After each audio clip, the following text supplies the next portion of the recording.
Malika, the Heat are going to be faced with decisions at the end of this week. We don't know where it's going to go. But do you bring Jimmy Butler back into the fold? Do you find a trade for him? Do you reach some sort of settlement with him to continue to stay away from the team? Because sources told me that Butler told Pat Riley to his face that he wants to be traded, that he will never again sign a contract in Miami, and that if he uses that $52 million player option that he has in the offseason, it would be only as a trade maneuver. And Butler is also expected to meet with Heat owner Mickey Arison later this week. So in the meantime, the Heat are 3-2 so far in their 6-game road trip. They've done without him so far. And from Eric Spoelstra to Terry Rozier, Tyler Hero, Bam Adebayo, around this team, they've spoken about, yes, it's tough being without Jimmy Butler, but they haven't had the distraction, the chaos, quote unquote, and also the clarity that they've had with Jimmy Butler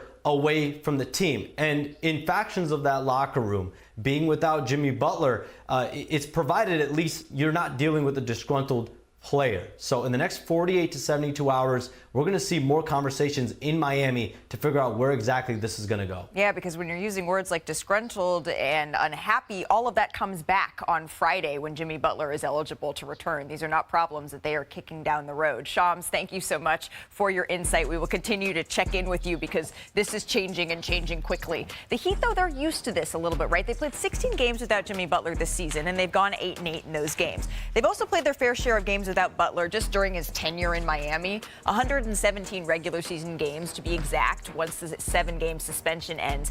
But nothing quite like this situation, using the adjectives that Shams is using. And it feels like we're kind of at an impasse here because this is imminent, Brian. He is going to be back on Friday. So what's the best move for the Heat going forward here? Actually, I don't even say want to go forward. This week, what's the best move for the Heat this week?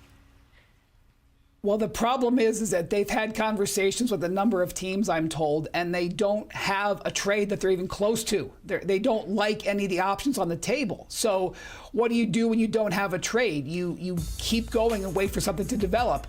The thing about it is they didn't suspend Jimmy Butler for saying he wanted to be traded. They partially suspended him for the way he was playing.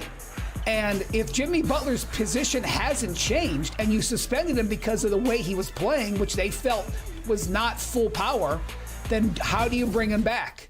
And, you know, that's the difficult thing, is that the suspension was probably already longer than you would expect for his behavior. So I don't think another suspension, unless something happens, is merited. So this is truly a pickle, and I think a lot of the league is watching to see what happens.